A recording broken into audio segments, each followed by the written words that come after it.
சமத்துவம் நேயர்களுக்கு வணக்கம். கதிர் டிவி தொடர்ந்து சமத்துவம் சேனலுக்கும் உங்கள் ஆதரவு அளிப்பீங்கன்னு ரொம்ப நம்புகிறோம். மறக்காமல் சமத்துவம் சேனலை சப்ஸ்கிரைப் பண்ணி உங்கள் ஆதரவை கொடுங்க. வாங்க வீடியோக்குள்ளே போகலாம். அதாவது தேச விரோத கட்சியுடன் அதிமுக மன்னிக்கணும் பாஜக கூட்டணி அப்படிங்கிறத தான் நம்ம இந்த தலைப்பில் பேச போகிறோம்.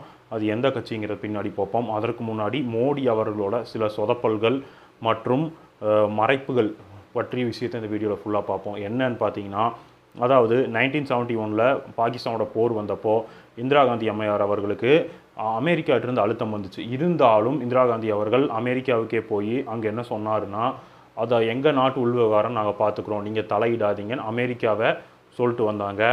மாறா அமெரிக்கா கப்பலை கொண்டு வந்து இந்திய எல்லையில் நிறுத்துச்சு. ஆனால் ரஷ்யா உதவியோட ரஷ்யா போர்க்கப்பலையும் கொண்டு வந்து இந்திரா காந்தி அவர்கள் அங்கே நிறுத்தி அமெரிக்காவை எடுக்க வச்சாங்க. அது போக இங்கே இருக்க ஸ்ரீலங்கா கிட்ட அமெரிக்கா என்ன கேட்டுச்சுன்னா, எனக்கு ஒரு படைத்தளம் கேட்டுச்சு. ஸ்ரீலங்காவையும் கூப்பிட்டு நீ கொடுத்தீங்கன்னா அவ்வளோதான் அப்படிங்கிற அளவுக்கு ஸ்ரீலங்காவையும் கூப்பிட்டு மிரட்டி விட்டதுக்கப்புறம் ஸ்ரீலங்கா ஆஃப் ஆச்சு.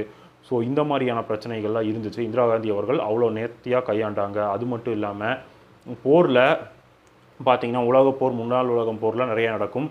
அது அந்த டைம் என்னாச்சுன்னா, இந்திரா காந்தி அவர்கள் போர் நடந்து வெற்றி பெற்றதாக இருக்கும். ஆனால் இருந்தாலும் இந்திரா காந்தி அவர்கள் என்ன பண்ணார், எதிர்நாட்டு இராணுவத்தை சரணடைய வச்சார். அது வந்து 1971 பாகிஸ்தானோட நடந்து பாகிஸ்தான் இராணுவ வீரர்களை சரணடைய வச்சு பங்களாதேஷ்னு ஒரு புது நாடே பிறந்துச்சு. ஸோ எந்த இடத்துலையும் வரலாற்றில் இந்த மாதிரி எதிர்நாட்டு இராணுவம் சரணரான மாதிரி இல்லை. ஆனால் இந்திரா காந்தி அவர்கள் பீரியடில் ஆச்சு. ஸோ இதெல்லாம் நம்ம ஏன் கவனத்துக்கு கொண்டு வரோம்னா, ஒரு போர் நடக்குது, தேசிய பிரச்சனை வரும்போது அரசியல் செய்வது நாகரீகம் அல்ல. அதனால் எல்லாம் சேர்ந்து நிற்கணும். நம் நாடு அப்படிங்கிறனால நம்ம எல்லாம் சேர்ந்து நிற்கணும். ஆனால் அந்த கண்ணியத்தை கொஞ்சம் கூட கடைபிடிக்காமல் இந்த பாஜக கும்பல் நேற்று ஒரு மோசமான வேலை செஞ்சுருக்கு. என்னன்னு பார்த்தீங்கன்னா, ஐடி செல் பாஜகவோட ஐடி குரூப் என்ன பண்ணியிருக்குன்னா, காங்கிரஸ் ஆட்சினா எல்லாத்துக்கும் போய் சமாதானம் பேசுவீங்க, தொட்டொன்னு பணிஞ்சிருவீங்க, தொட்டொன்னு பணியக்கூடிய ஆட்சின்னு நினைக்கிறீங்களா, அது மகேந்திர தாமோதரதாஸ் ஆட்சி அப்படிங்கிற மாதிரிலாம் பேசி ஒரு சுய விளம்பரத்தை தேடியிருக்காங்க. இது எவ்வளோ கேவலமான விஷயம். ஒரு போர் நடக்குது, நாட்டின் ஒருமைப்பாட்டுக்கே ஒரு பெரிய ஆபத்து, நாட்டுக்கே ஒரு பெரிய அச்சுறுத்தல் அப்படிங்கிறப்போ அந்த நேரத்தில் ஒருங்கிணைந்து நிற்கிறது தான் நாகரிகம். இந்த மாதிரி எதிர்க்கட்சிகள் எந்த இடத்துலையுமே பேசலை. மாறா முதலமைச்சர் அவர்கள் இராணுவத்திற்கு ஆதரவாக ஒரு பேரணி போகிறாரு. அந்த பேரணியில் தன்னுடைய கூட்டணி கட்சிகளுக்கெல்லாம் அழைப்பு கொடுக்கல, பொதுமக்களுக்கு அழைப்பு கொடுக்குறாரு. கூட்டணி கட்சிகள் எல்லாரும் போய் அதில் கலந்துக்கிறாங்க. திக உட்பட அனைத்து இயக்கங்களும் அதில் கலந்துக்கிட்டாங்க. ஸோ அப்படி இருக்கிறப்போ இவங்களையெல்லாம் தேச விரோதின்னு சொல்கிற கும்பல் பாஜக வந்து தனியாக அழைப்பு கொடுக்கணுமா? ஏன் தமிழ்நாடு பாஜக போய் கலந்துக்கலாம், ஏன் நயினார் அவர்கள் போய் கலந்துக்கலாம் அப்படின்னு தான் நம்ம கேட்கணும். ஏன்னா எல்லாத்துக்கும் தேசபக்தி உனக்கு இருக்கான்னு அடுத்தவங்கள பார்த்து கேட்டு காயப்படுத்துகிற கும்பலுக்கு இருக்கான்னு தான் நம்ம கேட்கணும். ஏன் போய் பாஜகவினர் கலந்துக்கலை, அதை முதல்ல கேட்கணும். அது மட்டும் இல்லாமல் பழைய கேள்வி தான், அதாவது எப்படி அந்த பாதுகாப்பை மீறி அந்த தீவிரவாதிகள் வந்த யாராவது ஒருத்தரையாவது பிடிச்சிங்களா, ஏன் இன்னும் பிடிக்கல? அதே மாதிரி இந்த சீஸ்ஃபயர் போடும்போது அந்த தீவிரவாதிகளை கொண்டு வந்து ஒரு மாதத்துக்குள்ளேயோ இல்லை குறிப்பிட்ட அளவுக்குள்ளேயோ எங்ககிட்ட ஒப்படைக்கணும் அப்படின்னு பாகிஸ்தான்ட்டு ஏதோ ஒப்பந்தம் போடப்பட்டதா, அதுவும் இல்லை. ஸோ இந்த மாதிரியெல்லாம் ஏன் எல்லாத்துலேயும் டோட்டல் ஃபெயிலியர் ஆகுறாங்க? அதை நம்ம திருப்பி கேட்டோம்னா தேச விரோதி, நீ பாகிஸ்தான் போ அப்படிங்கிறாங்க. ஸோ நம்ம நாடு இதே நாடு தான், நம்ம எதற்காக பாகிஸ்தான் போகணும், நம்மளை எதற்கு நீங்கள் பாகிஸ்தான் போக சொல்லி நீங்கள் நிர்பந்திக்கிறீங்கன்னு பாஜக கும்பலை தான் கேட்கணும்.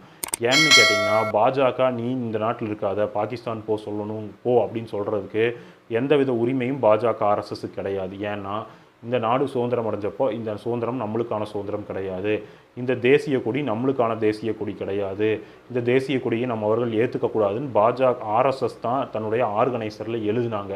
ஸோ அப்படிப்பட்ட கும்பல் நம்மளுக்கு பற்றி ஒரு பாடம் எடுக்கலாமா? கூடவே கூடாது. மாறா பாஜகவோட எம்எல்ஏ ஒருத்தர் லட்டு சாப்பிட்டு அதை தேசிய கொடியால் துடைக்கிறாரு. இன்னொரு பாஜக நபர் மூகர் என்ன பண்ணுறாரு, மூஞ்சியில் தேசிய கொடி வேர்த்திருச்சுன்னு துடைக்கிறாரு. ஸோ இந்த மாதிரி நபர்களை வச்சுக்கிட்டு இவங்க நம்மளுக்கு பாடம் எடுக்கலாமா? கூடாது.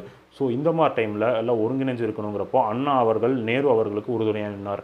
அதிகப்படியான நிதியை கலெக்ட் பண்ணி கொடுத்தார் கலைஞர் அவர்கள். ஸோ இப்படி இருக்கிறப்போ திராவிட இயக்கங்கள் தேச துரோக இயக்கங்கள்ங்கிறாங்க. ஆனால் இவங்க ஆர்எஸ்எஸ் தான் தேசபக்தி இயக்கங்கிறாங்க. அந்த ஆர்எஸ்எஸ் ஆனது கொடியை ஏற்றுக்கக்கூடாதுன்னு சொல்லிச்சு.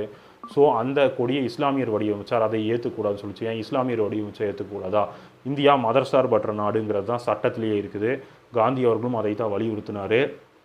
அப்படி இருந்தும் ஏன் அதை ஏற்றுக்கக்கூடாதுன்னு ஆர்எஸ்எஸ் சொல்லுது. ஸோ ஆர்எஸ்எஸ்ஸை நம்ம கேள்வி எழுப்பணும். நீங்கள் தேச விரோதிகள், நீங்கள் நாட்டை விட்டு வெளியேறுங்கள்னு அவங்ககிட்ட சொல்லணும். மாறா சுதந்திர போராட்டத்தில் ஈடுபட்டவங்கலாம் வீடு வீடாக போய் காட்டி கொடுத்ததே ஆர்எஸ்எஸ் உடைய கோல்வார்க்கர் சாவர்கள் தான். ஸோ இந்த கும்பலானது நம்மளுக்கு பாடம் எடுக்கிறதுக்கு துளி கூட தகுதி இல்லை. ஸோ நாட்டோட அக்கறையை பற்றி தான் நம்ம கேள்வி கேட்குறோம். இதைத்தான் ஜெயராம் ரமேஷ் அவர்களும் ராகுல் காந்தி அவர்களும் கேட்டாங்க. ஒரு பார்லிமெண்ட்டை கூட்டி எதிர்க்கட்சிகளையும் நீங்கள் விளக்கம் கொடுக்கணும், எதற்காக ட்ரம்ப் அறிவித்தார் அப்படிங்கிறத. ஸோ இதற்கு இடையில் என்னென்னா ஒரு வீடியோ இந்தியா டுடே ரிலீஸ் ஆச்சு. இந்தியா தான் ட்ரம்ப் அழைச்சி மத்தியஸ்தம் பண்ண சொல்லி கேட்டாங்க அப்படிங்கிறது இந்தியா டுடே ரிலீஸ் பண்ணுச்சு. அந்த வீடியோவை எல்லா இடத்துலையும் டெலீட் பண்ணாங்க. திருப்பி அந்த வீடியோ அப்லோடு செய்யப்பட்டு ஷேர் பண்ணப்பட்டிருக்குது பல பேர்த்தினாலையும். ஸோ இந்த மாதிரியான விஷயங்கள்லாம் ஏன் மோடி அவர்கள் எதிர்க்கட்சியை ஆலோசிக்கலை? எல்லாத்தையும் கூப்பிட்டு ஆலோசிக்கணும் இல்லை, ஏன் ஆலோசிக்கலைன்னு மோடி அவர்கள்ட்ட கேட்கணும். இதுக்கு முன்னாடியே ராகுல் காந்தி அவர்கள் 2 வருஷத்துக்கு முன்னாடி சொன்னார், நீங்கள் சைனாவையும் பாகிஸ்தானையும் சேர்த்தி விட்ட வேலையை பார்த்துட்டீங்க, இது நம்ம நாட்டுக்கே பெரிய ஆபத்துன்னு சொன்னாங்க. அந்த ஆபத்தை பற்றி பேசாமல் நீ தேச துரோகின்னு ராகுல் காந்தி அவர்களை பார்த்து சொன்னாங்க. ஸோ மோடி அவர்களோட ஆட்சி எந்த அளவுக்கு டோட்டல் ஃபெயிலியராக இருக்குதுன்னு பார்த்துக்கோங்க. அது மட்டும் அல்லாது இன்னொரு விஷயம் என்ன சொல்ல வரோம்னா, மோடி அவர்களோட ஆட்சி ஏன் ஃபெயிலியர், அது இவ்வளோ தூரம் நம்ம எக்ஸாம்பிள் சொன்னோம். இந்திரா காந்தி அவர்கள் ஆட்சியில் என்னென்ன சக்ஸஸ் பண்ணாங்க அப்படிங்கிறதையும் சொல்கிறோம். மோடி அவர்கள் இன்னொரு ஃபெயிலியர் என்னென்னா, அதாவது ட்ரம்ப் காஷ்மீர் விவகாரத்தில் தலையிட்டு நான் பேச தயாருங்கிறாங்க. ஆனால் இத்தனை நாள் காஷ்மீர் விவகாரத்தில் இன்டர்நேஷ்னல் நாடு தலையிடணும் அப்படின்னு பாகிஸ்தானோட கோரிக்கை, அது பாகிஸ்தானுக்கு ஒரு வெற்றியை கொடுத்துருக்குது. ஸோ இப்படி ஏன் உள்நாட்டு விவகாரத்துலையும் அடுத்தவனை கொண்டு நுழைக்க வேண்டிய வேலையை ஏன் மோடி அவர்கள் ஃபெயிலியர் ஆகிறாரு? அது மட்டும் இல்லாமல் அமெரிக்கா நுழைஞ்ச எந்த நாடும் நல்லா இருந்ததா இல்லை, அடுத்த நாட்டுக்குள்ளே நுழைஞ்சு அவங்களோட இயற்கை வளத்தை சுரண்டிட்டு போகிறது தான் அமெரிக்காவோட முதல் நோக்கம்.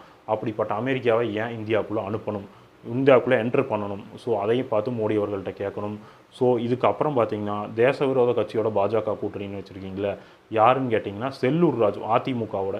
அவர் என்ன பேசுகிறாருன்னா, இராணுவத்துக்கு ஒரு ஆதரவாக ஒரு பேரணி முதலமைச்சர் நடத்தினப்போ, இராணுவத்துக்கு ஆதரவு எதுக்கு பேரணி ஆதரவாக நடத்தணும்னா பாரத பிரதமருக்கு ஆதரவாக நடத்தணும். இராணுவமாக போகுது, இராணுவமாக போய் சுட போகுது, அதிநவீன ஆயுதங்களை பயன்படுத்தி சுட போகிறாங்க, அதற்கு ஒரு ஆதரவா? இதெல்லாம் சும்மா அரசியல் பண்ணிகிட்டு இருக்கிறாங்கிற மாதிரி போகிற போக்கில் சொல்லிட்டு போகிறாரு. இது எவ்வளோ அசிங்கமான வார்த்தை. இதுவே வேறு யாராவது சொல்லியிருந்தா அவங்கள எந்தளவுக்கு நேரம் இன்டர்நெட்டில், அதாவது இணையத்திலையும் சமூக ஊடகத்திலையும் இவங்க பாஜகவோட கோடி மீடியாலையும் அவங்கள பிரபலமாக்கி எவ்வளோ மோசமாக பேசி அவங்க நபரை கைது செய்ய வர கொண்டு அவங்கள தேச விரோதி பட்டம் கட்டியிருப்பாங்க. இப்படி செல்லூர் ராஜு சொல்லியும் கேட்கலனா ஏன் செல்லூர் ராஜுனால் அதிமுகவோட கூட்டணி சேர்ந்து ஒரு 4 சீட்டாக ஜெயிக்கணும் அப்படிங்கிற ஒரு தேர்தல் அரசியல் நோக்கமே தான் தவிர இவங்களுக்கு வேறு எதுவுமே கிடையாது. அது மட்டும் இல்லாமல் இராணுவ வீரர்கள் இறந்து இத்தனை பிரச்சனை ஆகிருக்கு. இதையே மோடி அவர்கள் பீகாரில் தேர்தலுக்கு பயன்படுத்துகிறார். இது எவ்வளோ மோசமான ஒன்று.